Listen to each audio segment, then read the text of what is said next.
This video clip has been brought to you by IT in Canada, Canada's only integrated social media news network. Find us on the web at www.itincanada.ca.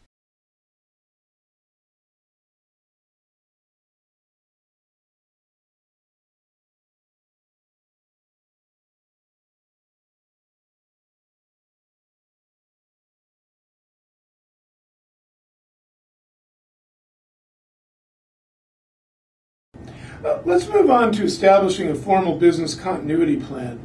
What are the key steps in ensuring that users can continue to receive IT services in the event of an outage? Well, that goes as part of your standard risk assessment procedure.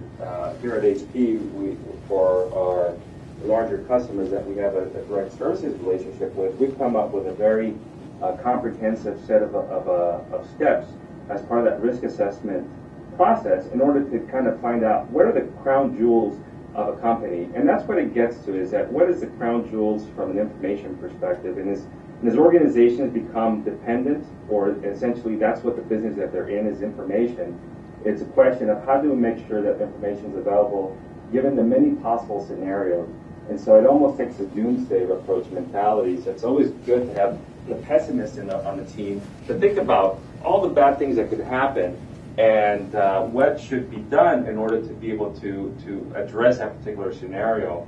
And that particularly is relevant when people think of cloud computing. What I've seen is some people are misaligned with how available cloud infrastructures truly are. And as we saw with the recent Amazon cloud outage, that was a scenario that the smaller companies didn't think about, whereas larger companies who were also leveraging the same infrastructure did think about those scenarios and didn't suffer any outage for their customer base when those Amazon services did go down. Another area where you start to see that kind of separation is in documenting the security and privacy and continuity policies within an organization. How common is that in your experience with your customers in terms of spending the time and dedicating the effort to documenting exactly how privacy and continuity and security are supposed to work? And what's the advantage to going through that process?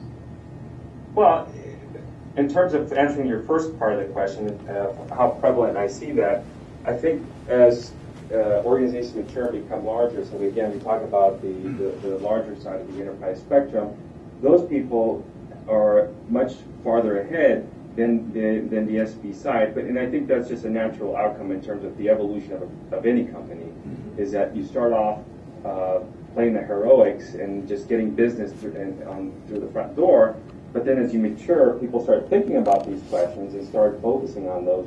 So as you get larger, I think there's a lot more to be lost.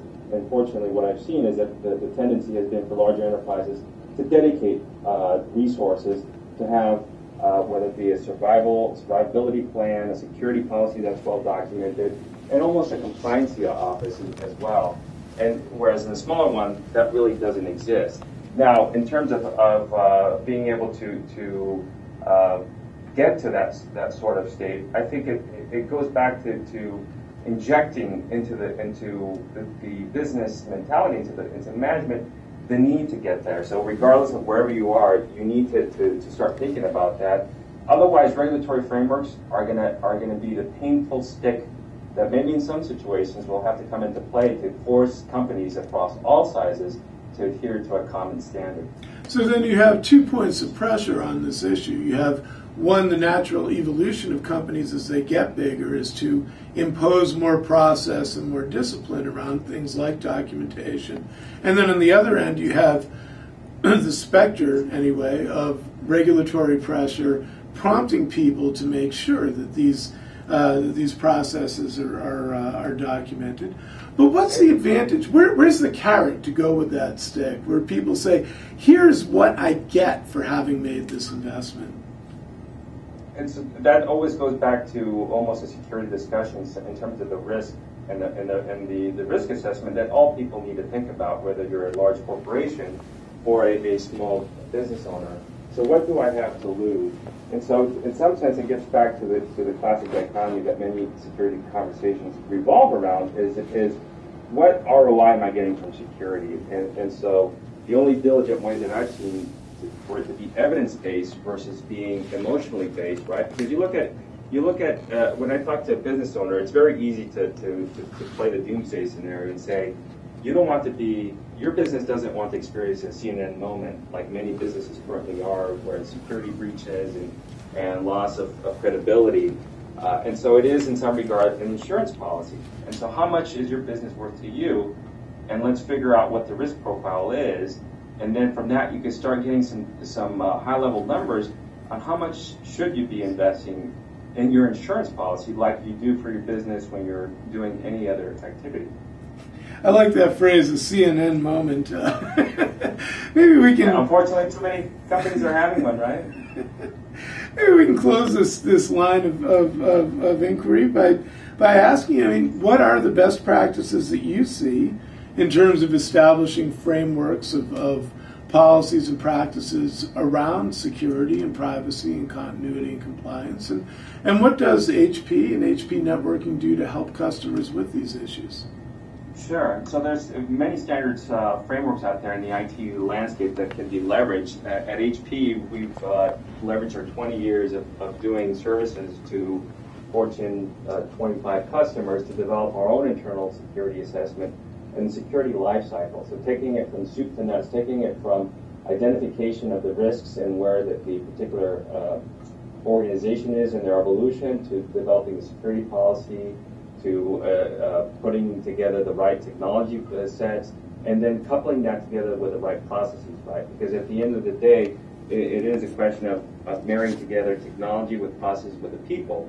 Because without getting each of those variables right, there is no way to get to a good security posture. Because any one of those links that is tweaked, it's going to be a way for a security breach to occur. And so from our side, if a company so desires, we've got that staff and with that experience of multiple decades to come in and take them through the entire life cycle and show them wherever they are, what they need, and then get them to that happy end state where it's a nice, well-oiled machine from a security perspective. Thank you very much. On behalf of IT in Canada, I'm Michael O'Neill here with Mauricio Sanchez of HP Networks. Thank you for joining us. Thank you very much, Michael, and looking forward to the event coming up. To see more excerpts from this interview, go to www.itincanada.ca.